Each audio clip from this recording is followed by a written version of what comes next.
Hey people in YouTube land, what's up? Zachary Hall back here with another Bible review for you today. And today we're going to be taking a look at the local church Bible Publishers 300. And this is in their basic series. And so their basic series is pretty much a cowhide.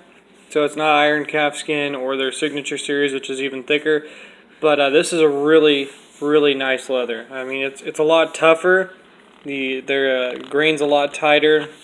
And actually, this one has more of a pebbly effect to the leather, but it's still high quality leather. You can still roll it up. Pretty good. See there, it rolls up nice. But then when you let it go, it's going to be a little bit more tense than an iron calf skin would be or a goat skin would be. But it does lay back out flat once you kind of smooth it out a little bit. But it's very tough, very durable. Leather, I've had this Bible for a couple years, and it can take a beating. I mean, it's, you can see it's got some marks and stuff in it, and you don't have to worry about this leather getting messed up. I mean, it's just a very tough and durable leather. And of course, we have the perimeter stitching here from local church. Very nicely done on this Bible. And on their basic series, they have slightly raised hubs. You can't really tell when you turn them to the side, but they are there, and they're nice. They're not like their one on their iron calfskin or anything, but they're there, and they kind of make it divide up the words, so it makes it look a little bit cleaner, a little bit nicer. And then on the spine, you're gonna have Holy Bible, authorized King James and Church in gold, and I'll get a better shot of that for you. And you can kind of tell the gold's been wearing off a little bit there. This is stamped in there, but it's still wearing off, and it's probably because of the leather, to be honest with you. But still, nonetheless, holding up pretty well after 2 years, I'd have to say. It does come with 2 ribbon markers.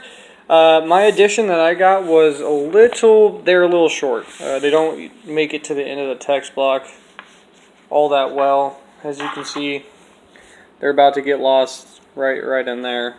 So these got chopped a little short, but for the value, it's good. And ribbons are just there to pretty much hold your spot, so it's not like a big deal breaker. At the top and the bottom, you're going to have the head and tail bands, which are black and yellow. And it is a Smyth sewn binding. If you can see those little tick marks there, those are actually the signatures and the stitching.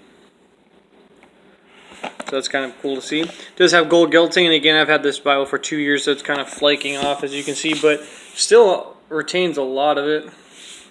And of course, this is before I really started caring about how my premium Bibles looked. A lot of this is like from rain or water, not water damage, but just water getting on the gold and then rubbing it off.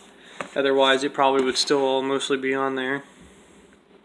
But they do a great job. And you can even see how bright that is even after 2 years. Holds up pretty well. But yeah, this was actually my first premium Bible that I ever bought with my own money. And before then I had bonded leather. And actually, this was the Bible that I used before I bought this one. So this is a hand-sized Scofield. As you can see there, I used it. And it's produced by Oxford. You can see there. Gold gilding is pretty much, or the words have pretty much rubbed off completely. There's some, tearing of the pages because it's bonded leather. The ribbon's completely frayed. So, I was like, well, I need a good Bible. And this one was very sentimental to me. I mean, my mom gave it to me right after I was called to preach. And so it has very, sentimental value to me. It's really my first good Bible that my parents bought for me, and it was right after the Lord called me to preach, so that was really special. But bonded leathers, they fall apart pretty easily, so I was looking for one that could hold up, and since I was already using a Scofield at the time, I went ahead and at my church's bookstore, they had some local church Bible publisher Bibles, and I saw this one in that it had wide margins, so I was like, well, hey, I'm going to pull the trigger. It's got nice leather, and sure enough, it hasn't let me down. And this is, not today. It's not my main Bible. I use some other Bibles, but this is still a good edition that I'll use from time to time. Look at some cross-references or see what Scofield has to say about something. But other than that, it sits on the shelf right now. But as we get into this, you can see it's got an imitation leather liner. It says cowhide. And of course, that's the cover, the outside cover here is cowhide. But this imitation leather is very nice, very well done. You really can't even tell it's not leather. It feels like leather, and it's got the quality of leather. And actually almost has the same sound as the cover. It is edge lined with the imitation leather, and very nicely done. You can see where it ends there. So it's tabbed into the block. And we can see when we lift these two pages together, they're tabbed in there. So don't rip those apart. Keep those together. They're meant to be like that. And you can see we're going to have a couple of cardstock pages, and you can even see where that tab is right here on this Bible. Did a couple cardstock pages before you get into this glossy thick paper, which I think they only do on the 300. I'm not totally sure about that, but on my other local church Bibles, I don't have any of this glossy paper. And even the family record section is in this like glossy paper. You can see how reflective that is compared to this. I don't know if I can get to it. Let me see here. So there you have the normal cardstock, and then here you're going to have that glossy paper. It's very interesting. I mean, if you wrote on it with a pen, it might smear. Probably have to write on it with a marker or something.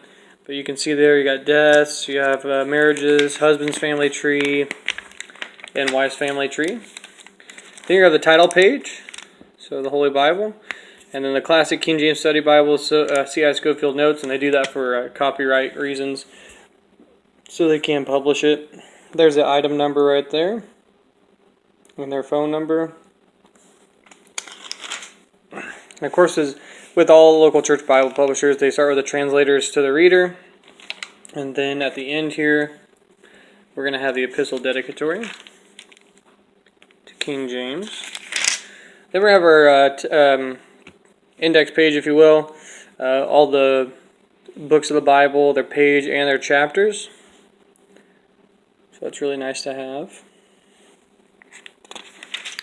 Then you're going to have kind of a brief introduction to the Pentateuch, which is the first 5 books of the Bible, so Genesis, Exodus, Leviticus, Numbers, and Deuteronomy, that Scofield writes about. This talks about how to use the references a little bit in the text.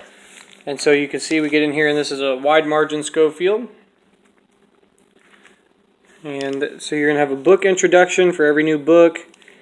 Then you're going to have where he breaks an outline down of the book, breaks down to outline form.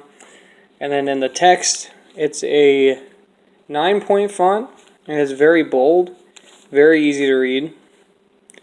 And you can kind of see how this system works. It's the same as the Common Man's Reference Bible pretty much, or people would say that the Common Man's Reference is the same as the Scofield, but it's the same concept. So when you have a 1 or a number, you look down to the bottom. So God, we have 1, Elohim, sometimes El or Elah, English form of God, and it goes on so forth.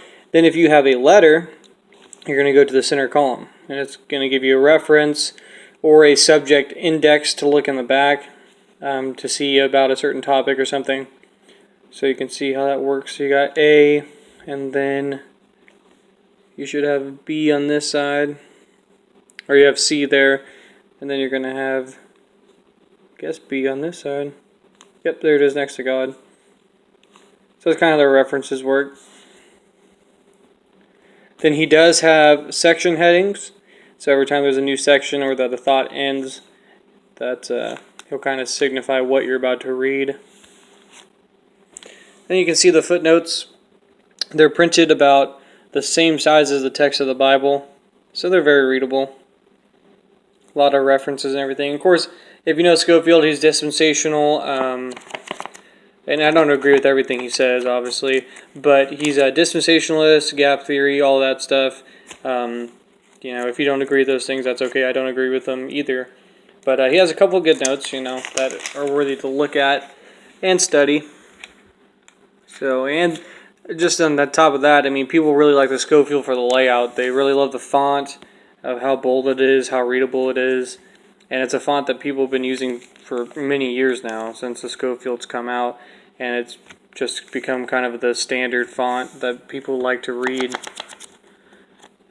I'll give you a glance at that. You can see what you're expecting with the notes. Some pages like this don't even have notes. Some pages have a lot of notes. It's the same with pretty much every study Bible. In here you can see even that the center column reference doesn't have as much. So you could write your own notes there in the center column.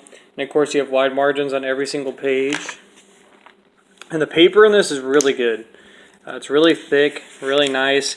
The ghosting where the text, now the text doesn't line up perfectly, but where it does line up, you can barely tell there's ghosting. Of course, it's going to show it worse on camera than it is to the naked eye, but it's really not bad at all. This is really thick, nice paper.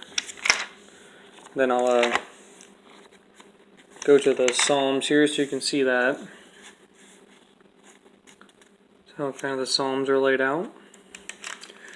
Here's some notes I took. This is actually the back side, so you can kind of see the bleed through. And this was with a ballpoint gel pen, and so with a lot of those, sometimes they actually will start bleeding through the paper. This isn't necessarily a strike against this paper. This paper is really good. If you write on it with like Pigma Micron pens, you'll have no problems at all, and it would probably barely, ghost behind there. But I wrote with I think it was a G2 pen, and I like those a lot, so that's what I wrote with. But you can see on that side, so you can write a lot of notes in there. And then of course it's going to show through when there's no text there. But you can tell here this is really easy to read. This is a black letter edition, so there is no red letters. So if that's something that you're looking for, it might not be the Bible for you. But if you like Scofield, like wide margins, I have a feeling you'd really like this Bible. The basic series, I believe, at local church's website is like $40, $45. And I believe they still do carry the 300. I know that they're kind of low on some editions. They're trying to make more, and so they do have a couple of editions of 300. I don't know if they have the basic. I know that they do have an executive series, and I think a 3-piece executive series. But here is from Malachi to Matthew. So this is kind of the intertestament periods, everything that goes on in between Malachi and Matthew. So he gives you about 2 pages of notes there. Then you get the New Testament. And then you have notes on the 4 Gospels. That goes about 2 1/4 pages there. And again, goes over how to use the subject references in the New Testament. And I believe this is not a self-pronouncing text, yeah. So there you have the Scofield. It's not a self-pronouncing text. So if that's something that you like, where you think the self-pronouncing distracts you, this Bible does not have it. And what's nice is that all Scofields are laid out the same way. So even this bonded leather Scofield, we're at page 993 here. It's going to be the same in this Scofield, and I'll just turn there real quick. So you can see it's almost, it is exactly alike. You can see that's page 993. So even this hand size, so they make a good duo, and that's what I pretty much used them as back when I did use both of these. I'd use this as my church Bible, carry Bible. I'd use this as my preaching, studying Bible, and I would use this as my devotional Bible too. And then I would just carry this to church or to meetings where I didn't want to carry a big, wide margin Bible. So just keep that in mind. Even if you, maybe you only have enough money to buy this wide margin, and you don't have enough money to buy another Bible from local church, like the hand size Scofield. Their bonded leather from Oxford are like $20. So you could buy one of those and use that as a duo if you wanted to. You see we have the introductions again. He also has how far the page goes, so into verse 12, chapter 1, verse 12, and you can see it ends on verse 12. And then on this side you're going to have where it begins, so Matthew 1:1. And then the introduction you're always going to have, sorry, I forgot to mention this, you always have who wrote the Bible, the theme, and different facts about it. And you can see there the center column reference again, how that works with the letters in the text.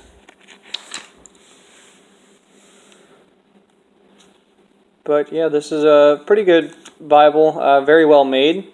I'm not too much a fan of Scofield anymore after I studied some of his notes and his thinking. Again, you can learn from everyone, and I believe Scofield was trying to do his best to interpret the Bible the way the Lord was showing him, and so for that I don't knock him at all.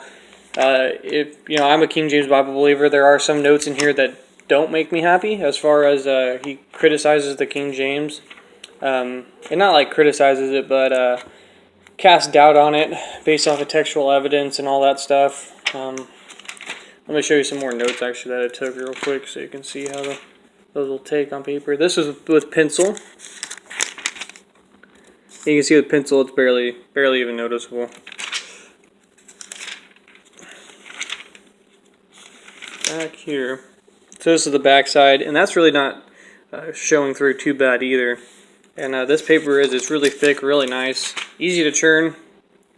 And you can see there, wrote a lot of notes. So, and this is when I wrote bigger in my Bible. If you wrote smaller and cleaner, you can get a lot, and I mean a lot of notes in these wide margins. Because this is a pretty tall Bible.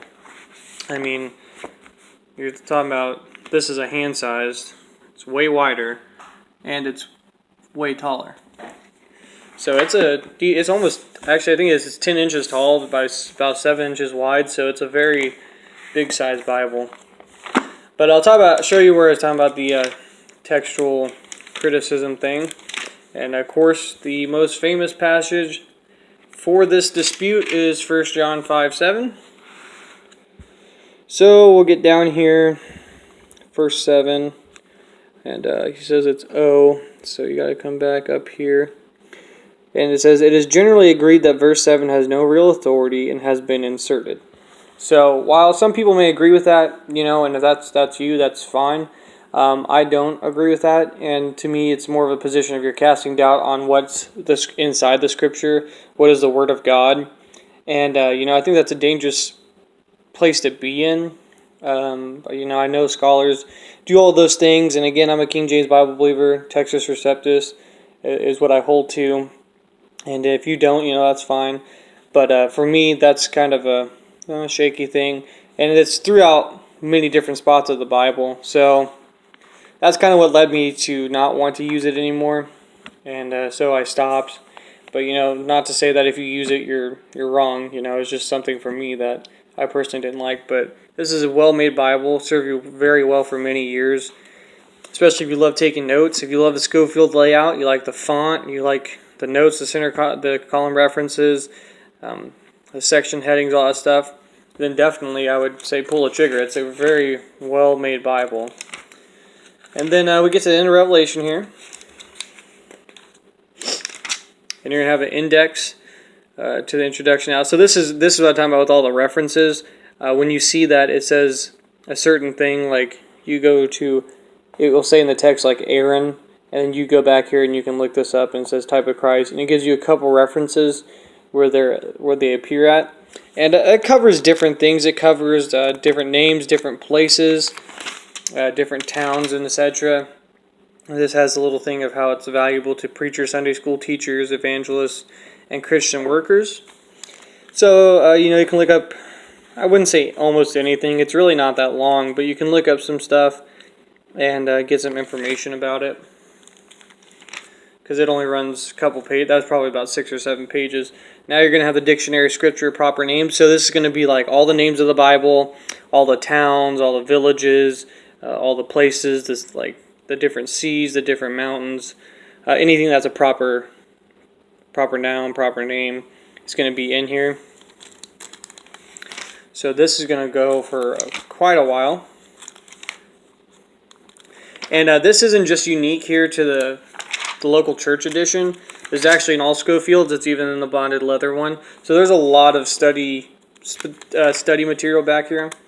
And I believe this is actually a Oxford deal. So Oxford was the one that produced this to go along with the Scofield Bible, I believe is what it was. And so they still use this on a lot of their printings. But then you go from the proper names to subject index. See if I can't flip to the page there. Cool.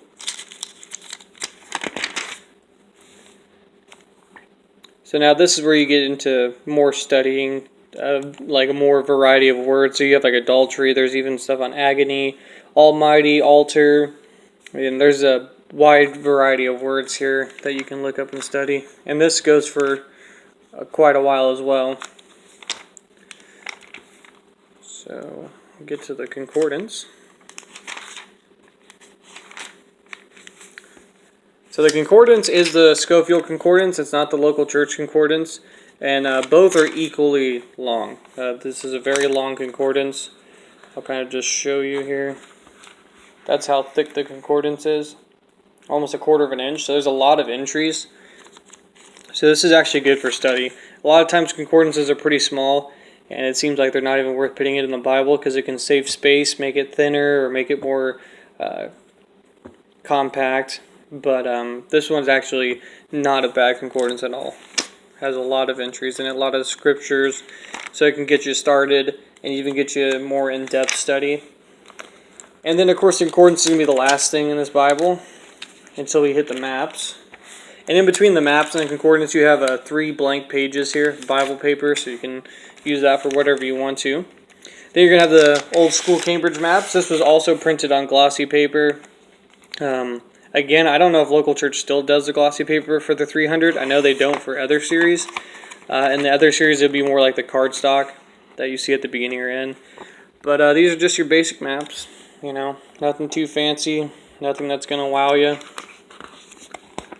Nothing that's going to win an award for best map of the year or anything. But they are there. They got the locations of the places. This is a cool map. I kind of like this one.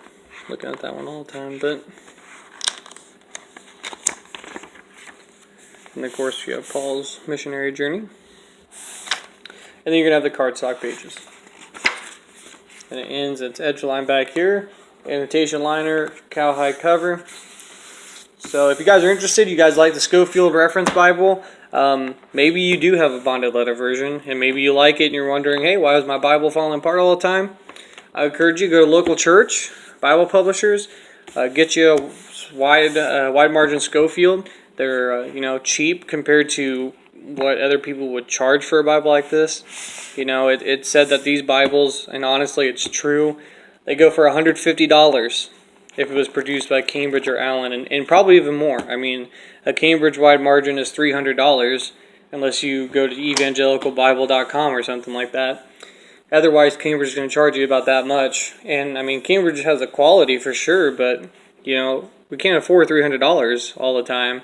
And so local church, I'll tell you, and church Bible publishers as well, they make good quality Bibles for cheap that last just as long as Cambridge and R.L. Allen's. And I can say that because I've owned multiple of them.